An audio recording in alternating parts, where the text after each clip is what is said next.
இந்த 2026 என்ன தெரியுமா? ஊழிய யாரு செய்யறா, யாரு செய்யலன்னு சொல்லி நான் மகிமையா இறங்கி அதை காட்டுவேன் என்று ஆண்டவர் சொன்னார்.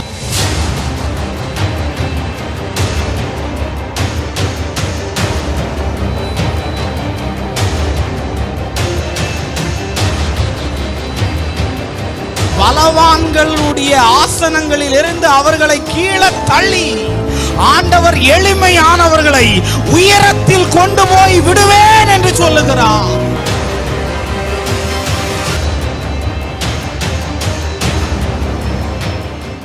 கர்த்தருக்குள் அன்பான தேவ பிள்ளைகளே, ஆண்டவரும் இரட்சகருமாகிய இயேசுவின் நாமத்தில் உங்களுக்கு என் அன்பின் வாழ்த்துக்கள்.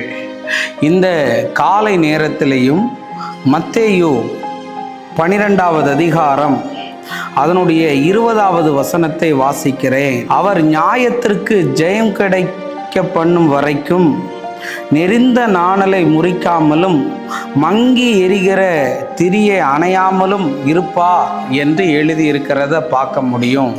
இதே வசனம் ஏசாயாவிலையும் சொல்லப்பட்டிருக்கிறது. இன்னைக்கு மெசேஜோடைய தலைப்பு என்ன தெரியுமாங்க? நியாயத்திற்கு ஜெயம் கிடைக்கும் என்று ஆண்டவர் உங்களை பார்த்து சொல்ல விரும்புகிறார். பிரதர், எனக்கு எல்லாமே அநியாயமா நடக்குது பிரதர். ஜெயம் கிடைக்க வேண்டிய இடத்துல எல்லாம் எனக்கு அநியாயம் பண்ணிட்டாங்க பிரதர், எனக்கு அக்கிரமம் பண்ணிட்டாங்க பிரதர், எனக்கு துரோகம் பண்ணிட்டாங்கன்னு சொல்லி நீ இதை தொலைக்காட்சி பெட்டிக்கு முன்னாடி நின்று இல்லாட்டி தொலைபேசி வாயிலாக நீ இதை பார்த்து கொண்டு இருக்கலாம். ஆண்டவர் உங்களை பார்த்து சொல்றாரு, உங்களுடைய அநியாயத்திற்கெல்லாம், உங்களுக்கு நடந்த அநியாயத்திற்கெல்லாம் ஜெயம் கிடைக்க போகுதுன்னு ஆவியானவர் சொல்லுகிறார். ஒரு ஆமேன் சொல்லிருங்க பார்ப்போம். ஆமேன். லூக்கா 18வது அதிகாரம் அதனுடைய 3வது வசனத்தை வாசிக்கிறேன். அந்த பட்டணத்தில் ஒரு விதவையும் இருந்தாள்.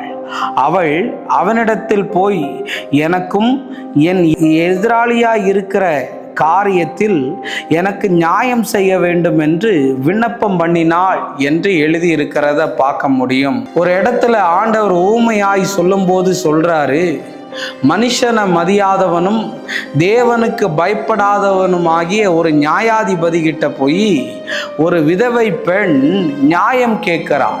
அந்த நியாயம் என்ன? எனக்கும் என் எதிராளிக்குமான விஷயத்துல ஒரு நியாயத்தை செய்யணும்னு.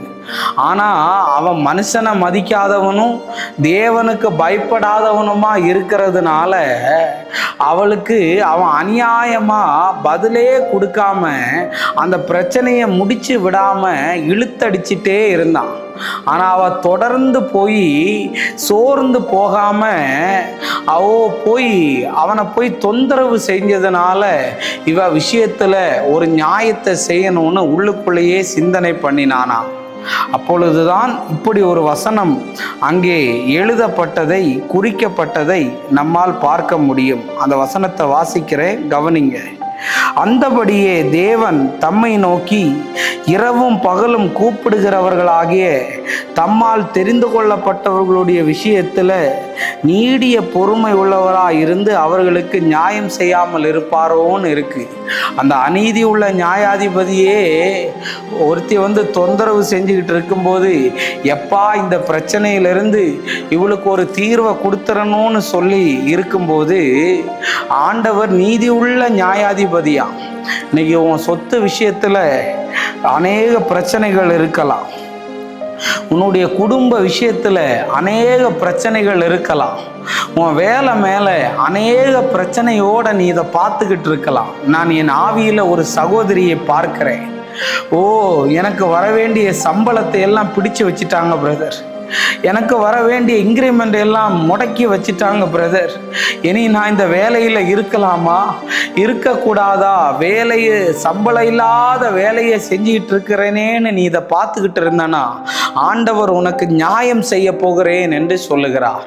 அநியாயம் பண்ணினவங்க நடுவில் கூட பிறந்தவங்கெல்லாம் சொத்துல ஏமாத்திட்டாங்களா, உனக்கு தர வேண்டிய பங்கை எதுவும் தராம மந்திர சூனியத்தை எல்லாம் பண்ணிக்கிட்டு இருக்காங்களா, நீ உயிரோட இருக்கிறதுனால எதனால பிரச்சனைன்னு சொல்லி உன்னை இல்லாம போக நிறைய மந்திரத்தை பண்றாங்களா? இன்னைக்கு சொல்ல வரேன், நீதி உள்ள நியாயாதிபதி உன் நியாயத்திற்கு ஜெயம் கிடைக்கிற வரையும் உன்னை அணைய விட மாட்டார், உன்னை எரிய விடுவார் ஆண்டவர். ஷபரபலபா. இன்னைக்கு எந்த காரியத்தில் உனக்கு அநியாயம் நடக்கிறதோ அந்த காரியத்தில் இயேசு உனக்கு நியாயம் செய்ய போகிறார். நீதிமொழிகள் 13வது அதிகாரம் அதனுடைய 23வது வசனத்தை வாசிக்கிறேன். ஏழைகளின் வயல் மிகுதியான ஆகாரத்தை விளைவிக்கும், நியாயம் கிடைக்காமல் கெட்டு போகிறவர்களும் உண்டுன்னு பைபிளில் இருக்கு. பார்த்தீங்களா? நியாயமே கிடைக்கல பிரதர், இவ்வளவு நாள் போராடிக்கிட்டு இருக்கிறேன்னு சொல்லி நீ ரொம்ப களைச்சு போய் கலெக்டர் ஆஃபீஸ் என்ன, போலீஸ் ஸ்டேஷன் என்ன, கோர்ட்டு வாசல் என்ன, கவர்மெண்ட் வாசல் என்னன்னு ஒரு கவர்மெண்ட் வேலைக்காக அலைஞ்சிக்கிட்டே இருக்கிறியா? ஒரு எக்ஸாம் எழுதிட்டு இவ்வளவு பணம் தந்தாதான் நான் இங்கே சேர்ப்பேன்னு சொல்லி நீ உண்மையா அலைஞ்சிக்கிட்டு இருக்கிறியா? மகளே, நீ உண்மையா படிச்சு உண்மையா ஆண்டவருக்காக நின்னா இன்னைக்கு சொல்றாரு உன்னை அணைய விட மாட்டார். இன்னைக்கு நிறைய பேர் டிப்ரெஷன்ல போயிட்டாங்க, ஜெயிக்க முடியலையே. உன்னை ஆண்டவர் அணையவே விட மாட்டார். உன்னுடைய அநியாயத்திற்கு நியாயத்தை செய்து உன் விளக்கை எரிய பண்ணுவார். கவலைப்படாத, நம்ம ஜெபிப்போம். அன்பான நல்ல ஆண்டவரே, இந்த நேரத்துக்காக நன்றி சொல்றேன்.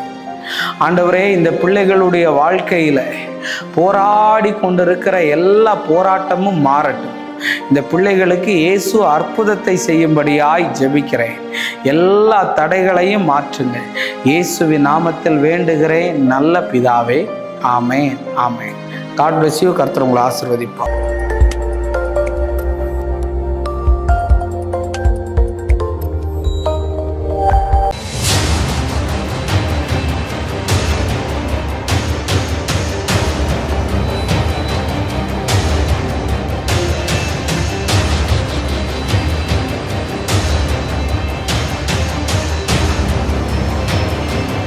இந்த 2026 என்ன தெரியுமா? ஊழிய யாரு செய்யறா, யாரு செய்யலன்னு சொல்லி நான் மகிமையா இறங்கி அதை காட்டுவேன் என்று ஆண்டவர் சொன்னார்.